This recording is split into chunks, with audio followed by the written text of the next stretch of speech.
Hey guys, Kid here of Burn 1. I'm doing another commentary video. It's going to be a solo commentary video. This is a locals finals match. It's actually myself versus Tyler, Miku versus Revue Starlight, mono yellow.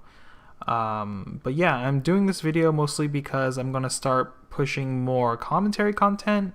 Hopefully that's more of the style of things you guys want. I did do that survey. If you guys haven't noticed, I have been posting little things on the community tab for YouTube, which I now found out about, I guess, or maybe unlocked recently. So I'll be asking questions and things like that, as well as I think we're going to continue trying to do live streams on YouTube. I'm not really sure yet. It really depends on, I guess, if I can set up the YouTube stuff correctly. I already have it set up for Twitch because I used to stream on Twitch a long time ago, or I used to play Magic on Twitch there, Arena and stuff like that. But we'll see if I can get everything look nicely in YouTube. Well, yeah, let's just get into the match here. So I guess jumping into the match, there's some things to note. So Tyler here, Miku player, is playing 8-bar Miku. 8-bar Miku is kind of spooky if they're able to get multiple events off early on at level 1. If you don't know what the event is, it's a 1-1 event that goes to memory, and every time you play a climax, you can stock charge a music character from your waiting room into your stock. So what happens here is Miku can get really compressed all of a sudden if they have multiples in memory and they're just like kind of slamming climaxes every other turn. And then also Miku has access to a 2-0 event that's basically pot of greed is what we call it, which is like you can top check 4, add one to hand, then top check 4 again and add another one to hand. But yeah, those are like kind of the strong points of Miku for the most part. So there's no really good way to answer runner, unfortunately for Revue Starlight. So I just kind of filled the stock bomb so to avoid him from being able to attack into it at least, or at least if he does, then we trade characters for the most part.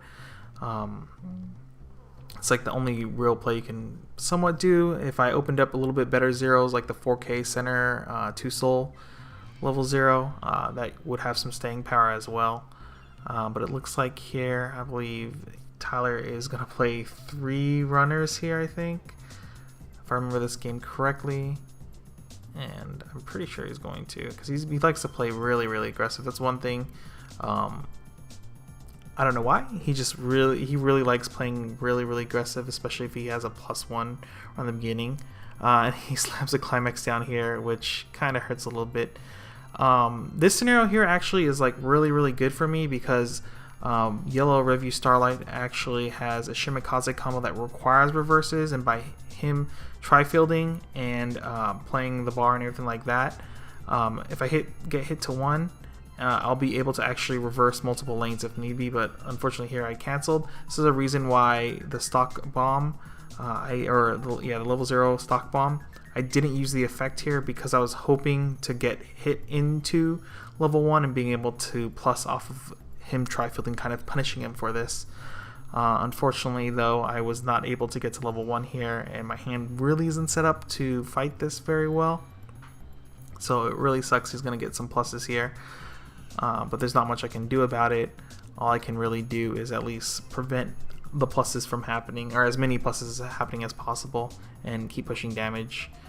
Since Revue really likes trying to keep the game as even as possible because its top end doesn't really close out games unless my opponent is at 3-0 at least. Here he chose 2 mills, I think, only 2, and then milled the climax and decided to opt out on the 3rd one. I'm not really sure why. I think I just would have went for all 3 at that point. But yeah, he takes the damage here. He's gonna lose 2 characters. I'm pretty sure we're just gonna attack here and stock away the other Miku runner because we don't want to give him too many pluses here. I was considering siding here, but there was really no reason. The whole reason I did side here. Alright. The whole reason being that the Miku doesn't have a real level 1 combo. I'm not too worried about him slamming a climax for the most part, because I thought he already slammed the climax the turn before, so I thought I can get away with blocking some extra soul damage here, but still pushing for damage since the level 0 lets me side for free basically, and then having the 0 on board prevents him from being able to get extra soul from attacking directly. So this is the part in the game where like Miku, like I consider this somewhat high rolly-ish, maybe not, but being able to drop 2 1-1 events really early on is really powerful, because after dropping the 1-1 events, you're just able to kind of slam a climax every turn and get so much value out of playing a climax. And you play 8 gold bar, so it's very often that you have climaxes to play every turn. And then you build up this compression here. As you can see, he's going to take 2 characters out, put it into stock. One of the cool things about the interaction here is that you're able to stock away non-triggers, making all your attacks trigger more often after the first deck, basically. Because generally you're going to stock away your mill runners and your Rickies because you don't use them that often after level 0 for the most part. One thing here that I think Miku really wants to is to actually just be able to play the level 1 blues, so they can start bonding to their 2-0 event instead of kind of filling the board Tyler has right now. It doesn't feel too great. So here I opt to use the 1-1. Basically it's a maneuver gear for specifically those 2 characters on it. Bounce back to my hand, salvage a character, then ditch a card. I did this because I recognize on the board I can actually get pluses now because the way he set up the board. So I went for it to get another 1-0 to my hand because I already have the climax, and I'm hoping to get a third one here because it gets kind of tough after that. But we'll see here. I don't think I end up getting it, but I wish I did. It really sucks too. We took a lot of damage here and went into level 2, which is not... It's kind of like the place Revue wants to be for the mono yellow deck. But unfortunately in this matchup, with the way that Tyler destroyed his hand so early on, so he only has so little cards in it, I can't really abuse the 2-1 change this set has. So unfortunately I clocked there and hoping to get another 1-0, another way to get another 1-0 to my hand. Looks like I did get the climax ditcher.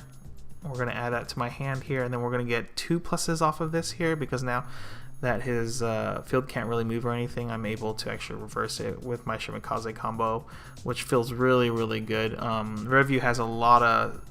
It struggles a lot if it doesn't get its combos off, especially for hand early on. One thing that's really powerful about that level 0 that I just played in the center, and there's another 1-0 that I actually played in the deck, is that the set actually gets extra soul and power in the center for yellow, which makes the deck pretty aggressive to try to keep damage up so that you can get your opponent at 3-0 and then triple combo off.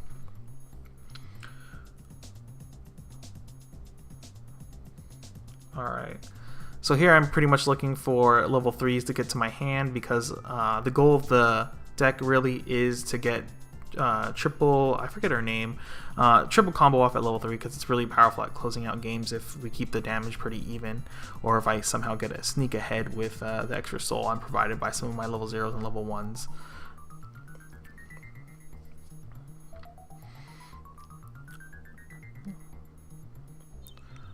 Luckily here, I think the timing for Tyler here is really tough. Since I pushed him over to level 2 here, I feel like I'm in a really, really good position. I'm not at this point too. I'm not really sure if he actually runs any early play stuff. I wasn't very confident, and I didn't really care to check. So I was like, you know what? The only like real searchable thing here that could like do anything with the field is basically the 2-1 die banana counter. So at least I can try to kind of scare him, even though I don't want to be using that counter anyway here. Because I already feel like I'm pretty far behind. So yeah, usually level 2 here, this is where Miku kind of like pops off and it's able to spam its 2-0 event, but it looks like Tyler wasn't able to really build a hand that was in a good position. He did draw another 1-1 event, which is pretty good. Basically makes his level 3 game free as well.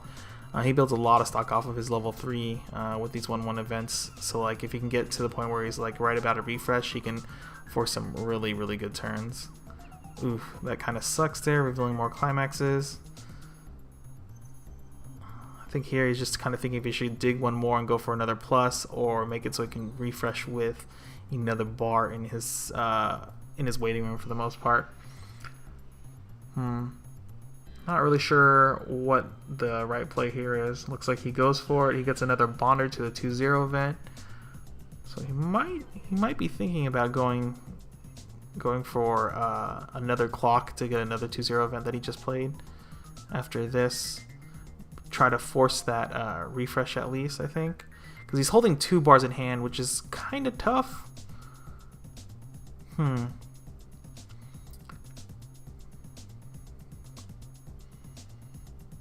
So yeah, right here he's kind of struggling to get playables at this point because his hand fell apart so early because he was so aggressive at level 0 with that gold bar slam.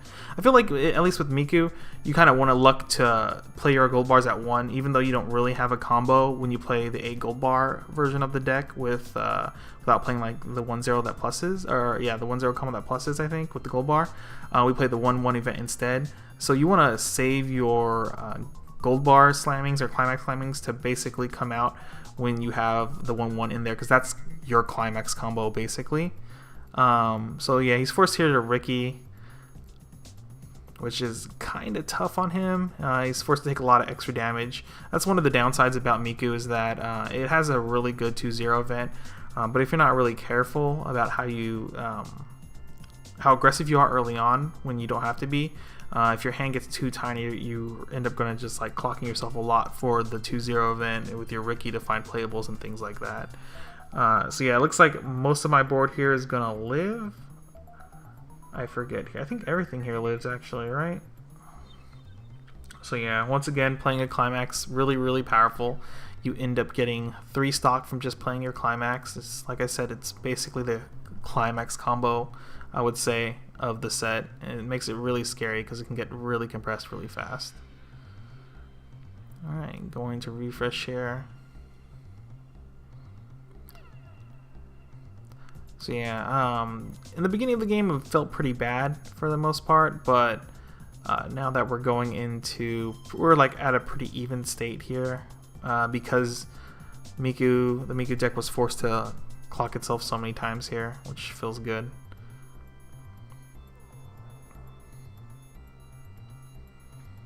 It's still really spooky because of the number of events he has in memory, how much free stock he was able to build this game. So he gets fairly compressed here, and I get some decent counters off here and get a triple plus basically off the board, which makes it a little easier to hand fix for my level 3 game plan. The only downside here is that I do not have a Brainstormer. It was one thing to consider using the 1-1 event to get the Brainstormer, but I ended up opting for the 1-0 Shimikaze, thinking I could get it from the deck, and unfortunately there was no Brainstormer in the deck.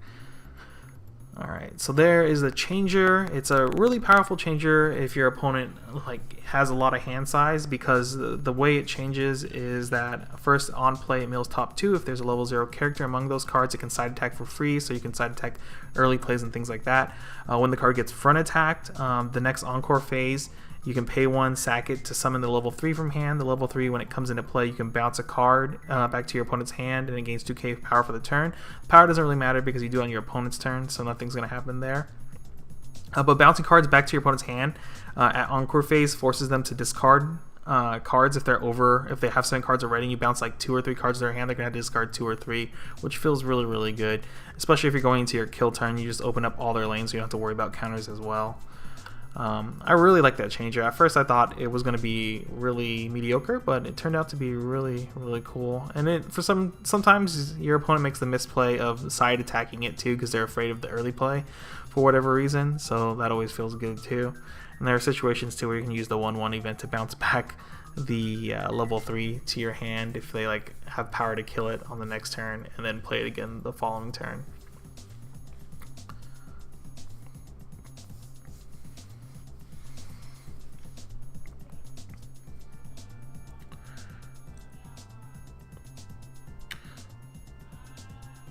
So yeah, being forced to clock themselves just to be able to get the 2-0 event. It's one of the scary parts about Miku. If you're not very careful with your hand, like I said earlier, the deck already clocks itself a lot to be able to get events to hand, or bond to the events. Since this level 1 game is basically just looking to slam climaxes for the compression through stock. Yeah, see, I'm getting a lot of free damage here because Miku was not able to like get any real hand fixing or plussing very well.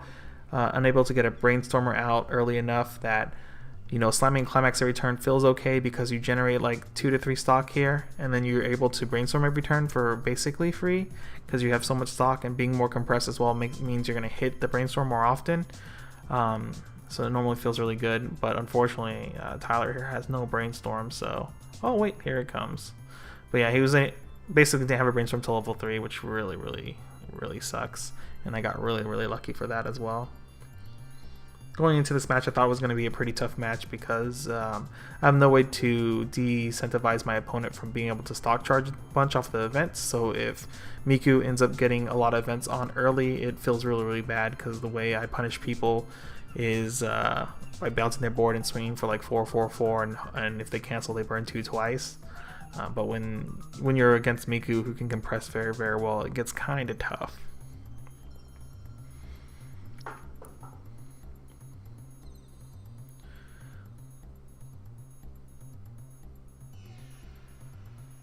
So yeah, luckily here again I get pluses for no reason, so I'm able to like try to keep my hand in some kind of good state, but unfortunately earlier on, if you notice, I did trigger some level 3s that I needed to bring to my hand. There's really no way for me to get them. I didn't have my brainstorm all game either, so it's tough to really fix my hand without like being able to shimikaze, or use the shimikaze effect basically. So yeah, Tyler's setting up he's about to refresh here, so you know, slamming a climax just feels so good. Just get 6 stock this turn, and it's just more compression. Feels great. Here, oh, I get a double lucky cancel here, which feels really good. So in this scenario, there's like almost no reason not to front attack the 2-1 changer here because my level 3 bounces things back to hand, and Miku's hand size right now is literally 2 cards, so like even if I bounce anything, it's just free pluses for him at this point. And he gets pluses to like the only things worth really bouncing here is probably the runner, depending what happens here.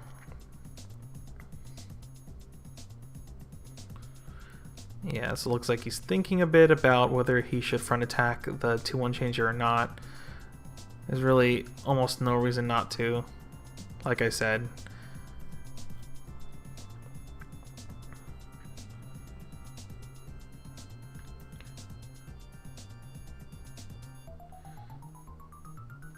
See, there we go. Yep, he is front attacking. Tyler hits a gold bar here, chooses not to blind stock so he can get the gold bar back into his waiting room here.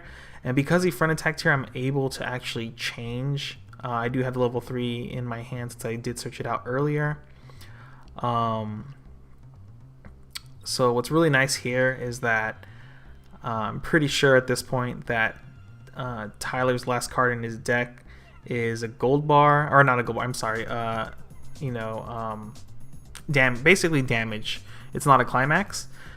So when I'm looking at his board here, we go ahead and bounce the mill runner. He does get a plus off of that, but he's forced to take 1 guaranteed damage now, or at least I know the last card in his deck is most likely not a climax. So I'm able to force him not being able to mill that card back into his waiting room to avoid a potential extra 1 damage going through. So at this point, I feel like I'm in an okay place, but unfortunately my hand never was set up properly. It's one of the downsides of playing yellow Revue Starlight is that it has trouble setting up its hand, especially if I don't get the Brainstormer or multiple like I said, multiple Shimikazes off. So it feels bad. I finally get a Brainstorm here, and then I remember brainstorming here, hoping just to hit a climax to possibly get another level 3 to my hand so I can set up for another turn or so, because I don't think Tyler is going to die here, but I'm like, you know what, might as well go for it. I'm pretty sure I have the climax in hand. Yeah.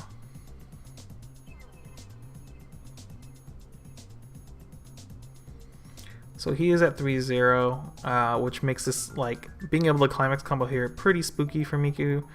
since I'll be able to give 2 of my characters the cancel burn 2. Would have been really good if I was able to get a second level 3 out, since I do have the stock to be able to do that. Unfortunately, I was not able to. Yep, slam the climax here. So I'm swinging for like pretty good numbers, and if any of these like vanilla swings stick, it makes the other one scary. So we start here first because we already know that the card is not a climax, so there's a high chance that he's not going to cancel this one.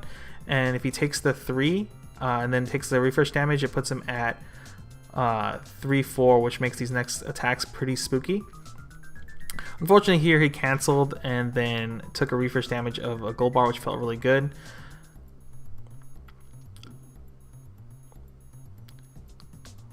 So yeah, contemplating on whether to bounce the level 3 or not, but it's not even worth it since he has more than enough stock and I don't want him to get another heal off.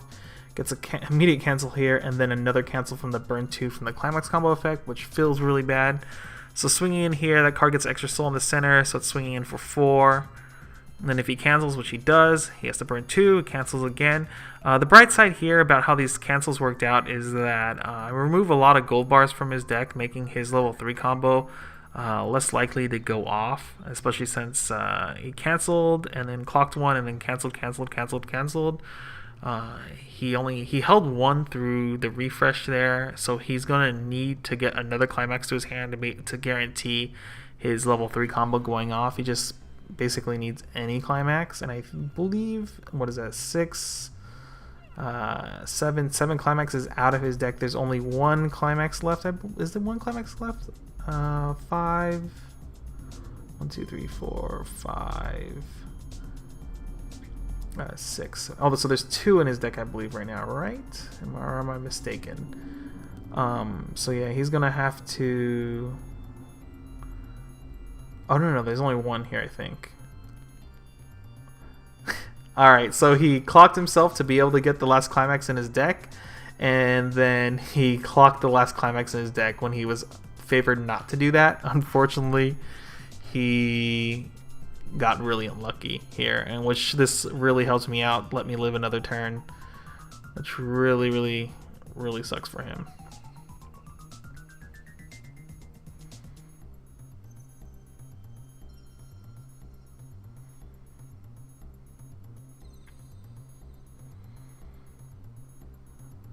Alright, so we heal off that climax here.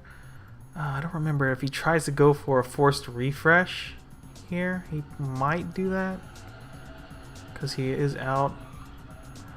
Or he actually might end up slamming the climax here. Does he try to force a refresh or slam the climax to get more compression and hopefully live another turn? Oh, nope, he's going for the refresh. Yeah. He's going to try to find the climax combo from this, I think. Yeah, so he gets another climax searcher here, so he's able to clock himself again to find the climax to guarantee his level 3 combo, which is pretty good for him. I'm actually in a decently compressed state here. I believe I still have like 6 climaxes in, 6 or 5 climaxes in, so it doesn't feel too bad here. I can't possibly die. Unfortunately, the Miku combo is they swing for 3, and then at encore phase or whatever, they they burn for 3 as well, which is really tough, since 2 swings for 3 will just push me all the way to death from here. So let's see. Refresh here. He's gonna play the level 0 again to get the climax, I believe. Does he actually wait another turn? That'd be really crazy if he did. Yep, overplays, clocks himself.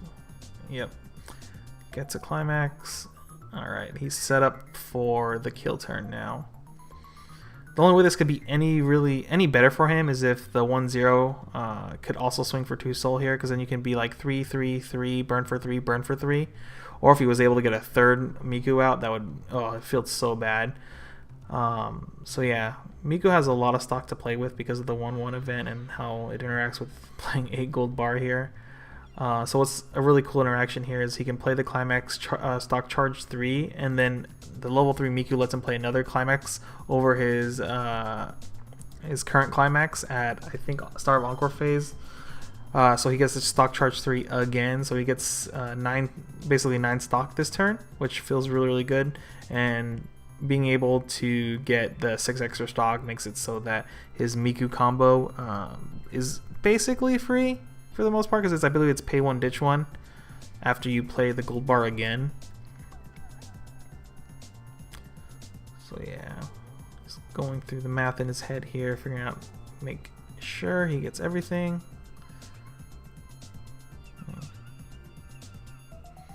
Yeah, there's really no reason. He just like either kills me here or dies, so.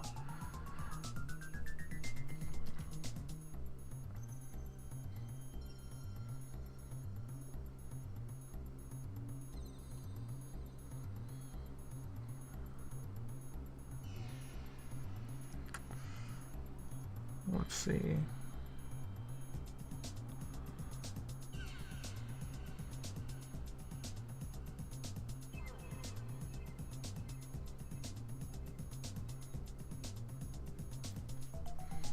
I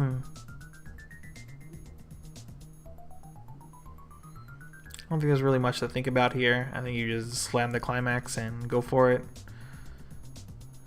You're already in a really bad state. You're out, what, 4 already?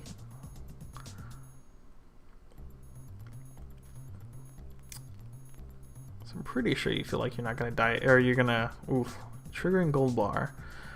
But yeah, there's like not a lot to think of there. You just go for the kill, because even if you kill my 3-2, I just 3 cost it, and if I get the climax, then you get really sad next turn. 4 here, cancel on 2. So unfortunately, I'm left at 3-4. So now both these burn 3s are just gonna make me really sad.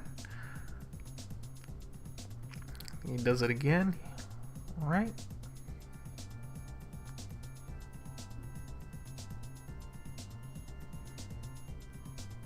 Yep. Ditch.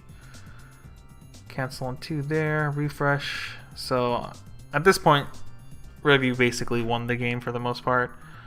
So yeah, he gets the extra 3 stock charge, but that's not going to make too big of a difference. His hand is basically nothing at this point. So he's, unfortunately for him, he's gonna have to just take it. Going through my deck really quick, see if I have any level 3s going back in, because I do want to draw into another level 3. Because if I 3 cost here, we're also looking at the climaxes. If I 3 cost here, clock draw the climax, and level 3, or get a hold of level 3, then it feels like super good, because I'm able to actually play both of them and discard for the climax combo if I do draw into it. So yep, 3 cost.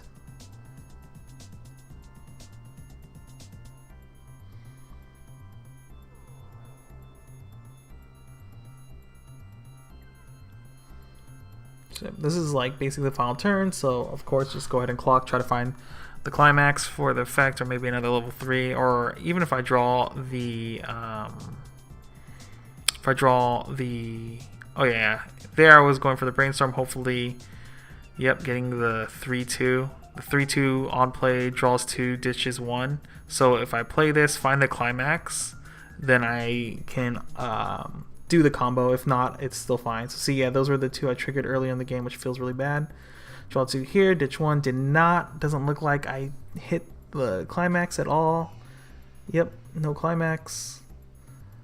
Unfortunate here, but I still get a on attack, pay 1, ditch 1, burn 1 from the 3-2, because if the level 3 is in the center, I believe it's the level 3 has to be in the center, or it has to have her name in the card in the center. The card can have the effect on attack, pay 1, ditch 1, burn 1, and it gains like 1,000 power or something that's irrelevant. The nice thing about it is the burn 1 here, because he is in a really bad position. This lets, like, there is a small mistake here. Oh, not really. Oh yeah. I did kind of mess up on the placements here. I think I put a level 1 or something in the bottom slot there on the left, when in actuality I should be putting 2 soul beater there, so I can have the option to side for 1, which would be really good.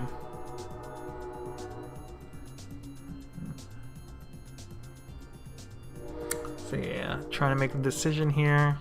And there's not really much to think about, but I just want to make sure I'm making the right decisions. But unfortunately, I make the wrong decision anyway. Or yeah, I should have put the level 3 on attack, burn 1 on the last lane, so I've always had the option to side attack if I want, which would be good, because in this case I would have crashed to level 0. If the 1 stuck, then I would have sided the level 1, pay 1, ditch 1, burn 1, and then if that canceled, then the side for 1 would have gone through here.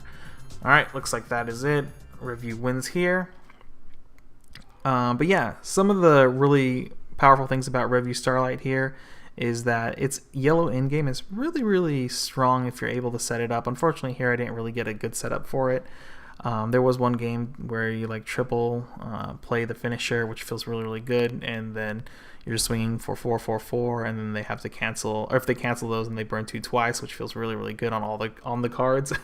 It basically like guarantees a kill for the most part, especially if your opponent's at like what is it, 3-1 or something like that. It's pretty spooky. But yeah, hopefully you guys enjoyed this commentary. I hope to see you guys in the next video later.